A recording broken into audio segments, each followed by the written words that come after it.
তফসিল ঘোষণার সাথে মনোনয়নের কোনো সম্পর্ক নেই। গণমানুষের আকাঙ্ক্ষাকে ধারণ করে এমন লোকই মনোনয়ন পাবে। রাষ্ট্র কাঠামো মেরামতের যে 31 দফা বাংলাদেশিদের মুক্তির সনদ। দেখুন, গত 15 বছর ধরে বিএনপি এই নির্বাচন ব্যবস্থার জন্যই যুদ্ধ করছে, লড়াই করছে, সংগ্রাম করছে। আমরা গণতান্ত্রিক ব্যবস্থা যে প্রথম এবং প্রধান ধাপটি হলো নির্বাচন।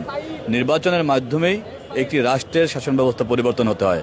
কিন্তু আমরা দেখেছি গত 17 বছর ধরে এদেশে একটি ফ্যাসিবাদী সরকার ছিল, অবৈধ অগণতান্ত্রিক কর্তৃত্ববাদী সরকার ছিল, যে কারণে নির্বাচনের নামে তামাশা করা হয়েছে। কখনো নৈশ ভোটের নির্বাচন হয়েছে, কখনো আমিডামি নির্বাচন হয়েছে, কখনো একটি দলের নির্বাচন হয়েছে। সুতরাং সেই দীর্ঘ সময় পরে, আন্দোলন সংগ্রামের পরে একটি গণতান্ত্রিক ব্যবস্থার যে প্রধানতম রূপ, প্রধানতম ধাপ নির্বাচন ব্যবস্থা, সেই নির্বাচন অনুষ্ঠিত হতে যাচ্ছে। সেই নির্বাচনের প্রাক্কালে আজকে জাতীয়তাবাদী শক্তি তথা দেশপ্রেমিক শক্তি আজকে ঐক্যবদ্ধ হয়েছে দেশনায়ক তারেক রহমানের নেতৃত্বে। আমরা দৃঢ়ভাবে বিশ্বাস করি এই গণতান্ত্রিক ব্যবস্থার মাধ্যমে, নির্বাচনী ব্যবস্থার মাধ্যমে বাংলাদেশের গণতন্ত্র পূর্ণ প্রতিষ্ঠিত হবে। তফসিল ঘোষণার সাথে মনোনয়নের কোনো সম্পর্ক নেই। কারণ একটি দল, এটি হলো দলের নিজস্ব চিন্তা, নিজস্ব বিবেচনা। দলের কাছে যে সবচেয়ে জনপ্রিয় মানুষ, দল বিভিন্নভাবে বিশ্লেষণ করছে ওই অঞ্চলের সবচেয়ে জনপ্রিয় মানুষটি, পাশাপাশি দলের প্রতি তার ডেডিকেশন, কমিটমেন্ট, এটি বিবেচনা করে হয়তো মনোনয়ন দেওয়া হবে।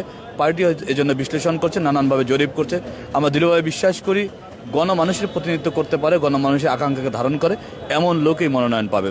রাষ্ট্র পরিচালনার দায়িত্ব বিএনপি পেলে বিএনপি রাষ্ট্র কাঠামো মেরামতের জন্য যে 31 দফা ঘোষণা করেছেন, কিসের ভিত্তিতে বিএনপি কিভাবে রাষ্ট্র পরিচালনা করবে, ইতিমধ্যে গণমানুষের কাছে বিএনপি উপস্থাপন করেছে।